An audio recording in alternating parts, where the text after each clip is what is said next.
see. Okay, perfect, beautiful. Okay, so let me begin with this thought. The thought centers around the word Buddha. Now, some of you may know of this person that we tend to call Buddha. He was Gautama, but Gautama was his name. He became a Buddha. But did you know that there's been thousands, maybe even beyond that, of Buddhas? Buddha is not a person. Buddha is a state of mind. And it's available to all human beings. So let's break it down, because we're in the modern day. Anyone here going to end up getting some orange robes and some beads and shave your head and go off to a monastery? First of all honor to the people who do and have been doing for thousands of years. But what I'm saying is there a way to access this state of being called Buddha for the average person who's just living their life? They go to University of Arizona, their job, right? They go to In-N-Out.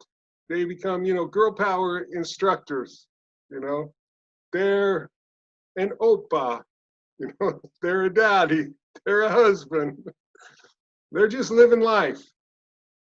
But does that mean that we cannot access this Buddha? Or is this something that's just a state of mind? A state of being would probably be more correct.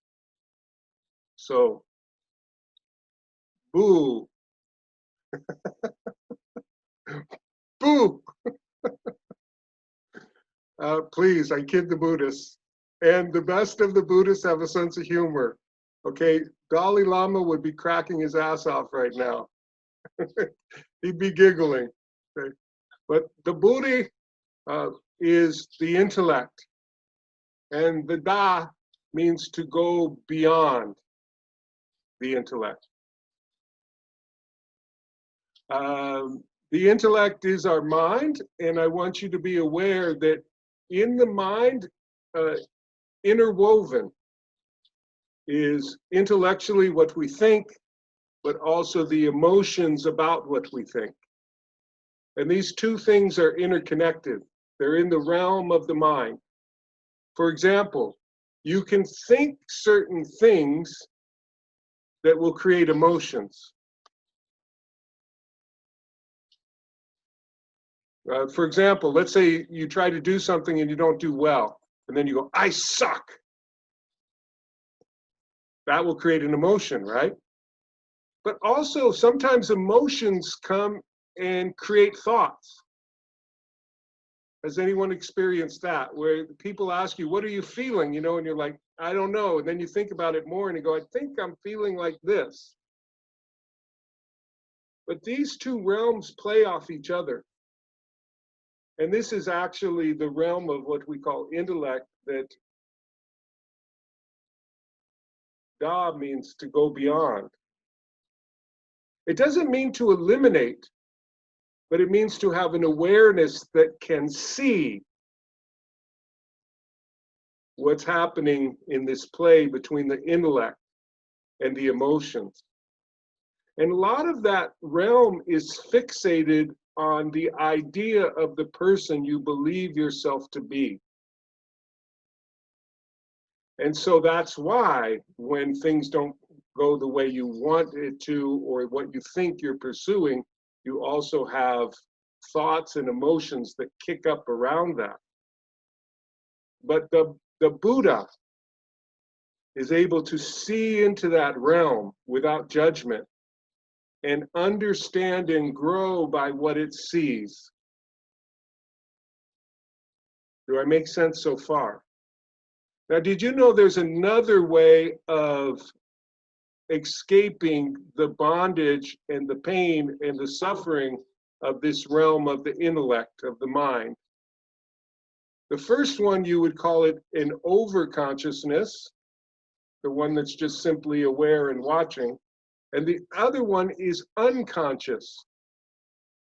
So what do we do when we need to be free of this suffering of the mind? Averagely, people go to the unconscious escape. We call it drinking. We call it drugs. We call it anything that takes our mind off of it. And this is why people become addicted to that, because they want to escape from the suffering of the constant aggravation of their mind and emotions, which they feel they can't be free of. By the way, I've employed this strategy as well. Sometimes I've had a rough day, I just want to have a glass of wine, and then I call it so I can chill. But when I chill with the chilled wine, I also kind of do get an insight into what I've been going through. So that is a strategy. You just have to watch away that you don't get swept away in the strategy, because then you'll become addicted to this thing as your only means of escape of the suffering of the mind emotion organism. That's where the sense of identity is. But the other way is to lift yourself in awareness and become a witness. I think it would be great if we could also be a loving witness, but loving in the most beautiful way, not as in warm, fuzzy, I feel good about everything that happens, because you'd be a very strange person in this world to feel actually lovingly joyful about everything that happens. Because as you know, there's much injustice that happens in our realm. And many things that are upsetting happen within you. And also, probably at times, you make decisions which are out of alignment with who you'd like to think of yourself as being. And it's upsetting. And a lot of times you can become judgmental of yourself. And that's another form of suffering. But awareness isn't like that. Awareness doesn't need to judge. It just observes as a witness. It sees what's happening, and through the rays of awareness seeks to understand. Isn't it more important not to judge yourself about what you did, but to understand what you did and why? Because if you can understand what you did and why, is the moment you become free of it. And you enter the next encounter more aware. But how can you be more aware if you don't invite awareness in?